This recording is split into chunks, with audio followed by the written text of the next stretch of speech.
Hello everyone, আশা করি আপনারা সবাই ভালো আছেন। আমি ভালো আছি। আজকে আমি আপনাদের সামনে নিয়ে এসেছি নতুন একটা ভিডিও নিয়ে এসেছি রাজুদার পকেট পাওয়াটা বিশ্ববিখ্যাত, যেটা সবাই জানে এক নামে পাওয়াটা আমার রাজুদার পকেট পাওয়াটা। 3টে পাওয়াটা, আনলিমিটেড তরকারি এবং এক টুকরো পেঁয়াজ।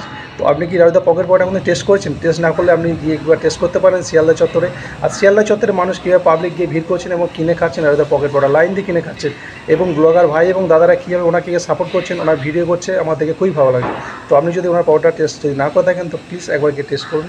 আমার এই চ্যানেলে ভিডিও পুরো কেটে দেওয়া হচ্ছে কাটিং স্টেপ চ্যানেলটিতে, এবং আমার চ্যানেলটি আপনি নতুন থাকছে চ্যানেলটাকে অবশ্যই সাবস্ক্রাইব করে নেবেন এবং আমার চ্যানেলটিতে পাশে থাকবেন।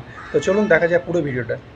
3টে পরোটা, আনলিমিটেড তরকারি, একটা সেদ্ধ ডিম, এক টুকরো কাঁচা লঙ্কা দিয়ে মাত্র 30 টাকা, যাতে ট্রেনের টিকিট দিতে পারবে না। কলকাতার বাজারে যে একজন বসতে দেয় ওই জায়গাটা আমার, ওই যে প্যালেসটা, একজনের হাত আছে যে আমাকে এইখানে জায়গাটা তৈরি করে দিয়েছে। আজকে আমি ভাইরাল, যাই হোক 5 কম বেশি লোকে চিনছে, কিন্তু সেই মানুষটার নাম যদি আজকে না বলি তাহলে আমি বোকা হব। যে আজকে যার জন্য কলকাতার বাজারে যে একজন বসতে দেয় ওই জায়গাটা আমার, ওই যে প্যালেসটা, হ্যাঁ। এবার সেখানে তার মধ্যেও একজন ভগবান তুল্য লোক আছে। আজকে আমি যদি তার নাম বলি নিজের অপরাধী মনে হবে। নাম হলো স্বপন দা। স্বপন সরকারের নেতৃত্বে আজকে আমি এই জায়গায় পেয়েছি। উনি ছিল বলে কলকাতার জায়গায় বড় একটা জায়গা পেয়েছি, হয়তো ভবিষ্যতে দোকানও পেতে পারি। ওই মহান লোকটার নাম হলো স্বপন দা, স্বপন সরকার। ওনারই অনুপ্রেরণায় আজকে আমার এই বিজনেস, এত নাম, এত এই ব্যবসার দিক থেকে সব ট্যাকেল দাদা দেয়। দাদার মতন লোক হয় না। 50 নম্বর ওয়ার্ড এটা, এই ওয়ার্ডের একটা সমানধন্য লোকের নাম হলো স্বপন দা। আরে তুই শুধু বল লাইন করতে, রোড ছেড়ে দে, রোড ছেড়ে দিতে বল।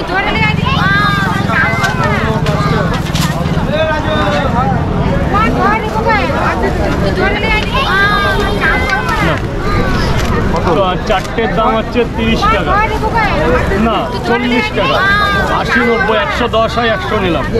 40 টাকা ডিসকাউন্ট। এভাবে দাঁড়াবে না, লাইন আছে। আমাকে 3টে করে 2 জায়গায় পার্সেল দাও। এই আরো বল, ওইদিকেও খাবারের দোকান আছে, ওদিকেও দোকান আছে, ওদিকেও দোকান আছে।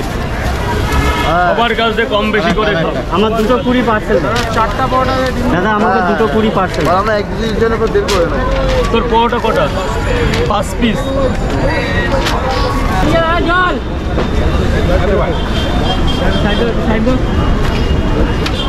ওই হবে না, আমার আজকে এভাবে হবে।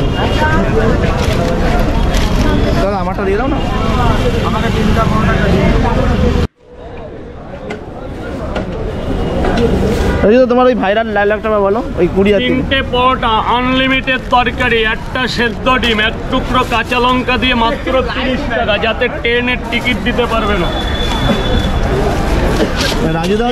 পরোটা, একটা ডিম নিলে 20 টাকা। ডিম তোমার পার্সোনাল ব্যাপার। এই যে 3টে আছে, তুমি ডিম নিয়েছো 60 টাকা। 3টে পরোটা, আনলিমিটেড তরকারি, বড়ি, বাদাম, ছোলা, সোয়াবিন, মাত্র 30 টাকা, আনলিমিটেড। কতবার চাই? তো বন্ধুরা দেখলেন তো রাজুদা কীভাবে নিজে পাওয়াটা সেল করছেন এবং কাস্টমাররা কিনে পাওয়াটা আনন্দে খাচ্ছে এবং ভিড় দিয়ে লাইন করে খাচ্ছে, মানে একের পর এক লাইন দিয়ে কাস্টমাররা কিনে খাচ্ছে। রাজুদার একটা ডায়লগ আমার খুব ভালো লাগে, যেটা হলো আনলিমিটেড তরকারি, 3টে পরোটা, এক টুকরো পেঁয়াজ এবং একটা সেদ্ধ ডিম, যেটা 30 টাকা দাম। মাত্র সেই 30 টাকায় একটা ট্রেনের টিকিটও পাওয়া যায় না। তো এইটা হলো রাজুদার ফেমাস একটা ডায়লগ। তো ডায়লগটা খুবই ভালো লাগে। তো বন্ধুরা, আমার চ্যানেল ভিডিওটা আমার কেমন লাগলো একটু কমেন্টের মাধ্যমে জানাবেন অবশ্যই। আর আমার চ্যানেল যদি আপনি নতুন হয়ে থাকেন তাহলে চ্যানেলটাকে অবশ্যই সাবস্ক্রাইব করে নেবেন। তো দেখা হচ্ছে পরের ভিডিওতে।